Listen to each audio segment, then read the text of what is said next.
The history of financial crises is, at its core, a story of human behavior, greed, fear, and the fragile trust that underpins markets. Manias begins by tracing the earliest documented panics, where merchants and traders, operating with limited information, reacted to rumors and uncertainty with swift and often devastating action. In these early markets, the lack of formal regulation or oversight meant that a single misjudgment or false report could trigger widespread distress, as traders rushed to liquidate positions to protect themselves. As the book moves into the 18th and 19th centuries, Manias illustrates how financial innovation, though intended to improve efficiency, often sowed the seeds of instability. The emergence of joint stock companies and nascent banking systems created vast networks of interdependence. While these networks allowed for unprecedented capital accumulation, they also amplified the consequences of mismanagement and fraud. The South Sea Bubble and the Mississippi Scheme serve as vivid case studies, showing that even in different countries, similar patterns of speculation, hype, and eventual collapse repeated themselves. Central to Manias' narrative is the psychology of panic. He emphasizes that crises are rarely triggered solely by economic fundamentals. Instead, they are often the result of collective human behavior, herding, overconfidence, and the sudden swing from optimism to fear. The book examines how this psychology manifests in both stock markets and banking systems, highlighting the fragility of trust as a critical element in financial stability. A small loss of confidence in a single institution could cascade through entire economies, demonstrating the systemic nature of these crises. The Industrial Revolution brought new dimensions to financial vulnerability. As economies expanded rapidly, so too did the scale of speculation. Railway mania in England exemplifies how technological progress and market excitement combined to inflate asset prices beyond sustainable levels. Manias details how investors were seduced by the promise of transformative infrastructure, yet the underlying financial structures were often insufficient to support such optimism, leading inevitably to crashes when reality failed to meet expectation. Manias also delves into banking crises, illustrating that while stock market bubbles are dramatic, banking panics are often more devastating to the broader economy. Banks, operating on fractional reserves, are particularly susceptible to runs. A few depositors withdrawing funds could force banks to liquidate assets at fire sale prices, spreading distress. The author underscores the role of central banks and government interventions, noting how the absence of a lender of last resort historically exacerbated financial contagion. The narrative then shifts to the American experience, where financial crises often reflected the country's rapid expansion and relative institutional weakness.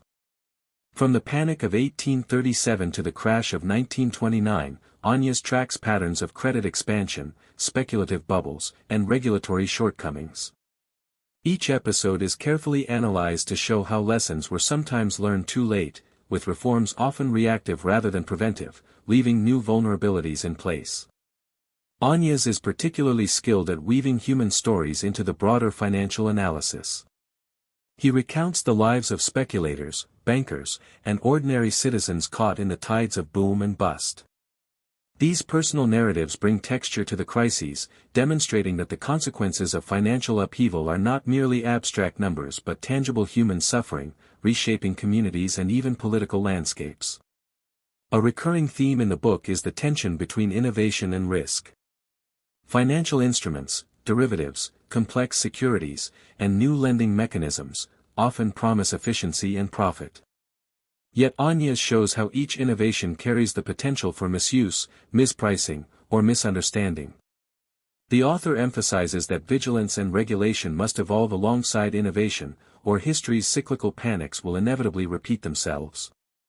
The interwar period and the Great Depression are explored in meticulous detail. Manias explains how interconnectedness, global credit structures, and over-leveraging created a perfect storm. The collapse of confidence in banks and markets worldwide illustrates the concept of contagion, where fear spreads faster than facts. The social and political consequences of these financial disasters are woven into the narrative, showing how crises shape societies, influence elections, and even precipitate wars.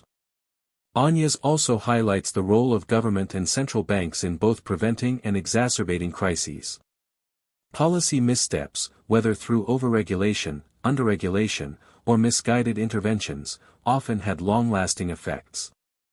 Conversely, timely and well-calibrated interventions sometimes mitigated panic, illustrating the delicate balance policymakers must navigate. The book presents historical episodes as lessons in both action and inaction, providing insights for contemporary financial managers and regulators. The late 20th century introduced new forms of crises, marked by globalization, technological integration, and financial engineering. Manias recounts events like the savings and loan crisis in the United States, the Latin American debt crisis, and the Asian financial crises, showing how cross-border linkages amplified the scope and speed of contagion. These crises demonstrate that no economy is isolated and that financial stability increasingly requires international coordination and vigilance. Throughout the book, Manias stresses actionable lessons for investors, bankers, and policymakers. Understanding the warning signs of excessive speculation, overleverage, and sudden loss of confidence is critical. Maintaining transparency, adequate liquidity, and prudent risk management can prevent localized shocks from becoming systemic catastrophes. The historical analysis is not just descriptive but prescriptive, offering guidance grounded in centuries of experience. The storytelling is punctuated by vivid depictions of panic, traders abandoning offices, banks closing doors, and markets plummeting in minutes. These moments, while dramatic, are used to illustrate deeper economic principles, how confidence operates as currency, how perception drives behavior, and how fragile the scaffolding of modern finance can be under stress. Manias' narrative ensures that readers do not see crises as abstract inevitabilities but as consequences of human choices. Manias concludes with a sobering reflection: financial crises are both inevitable and preventable. The patterns may repeat, but understanding history equips individuals and institutions to recognize danger signs early. The book leaves readers with a sense of cautious empowerment, the knowledge that while markets can be volatile and fear-driven, thoughtful analysis, careful regulation, and awareness of human psychology can mitigate risk. In essence, Panics and Crashes is not merely a history book but a guide to understanding the recurring dynamics of financial instability. It combines rigorous economic analysis, rich historical storytelling, and practical lessons for the present.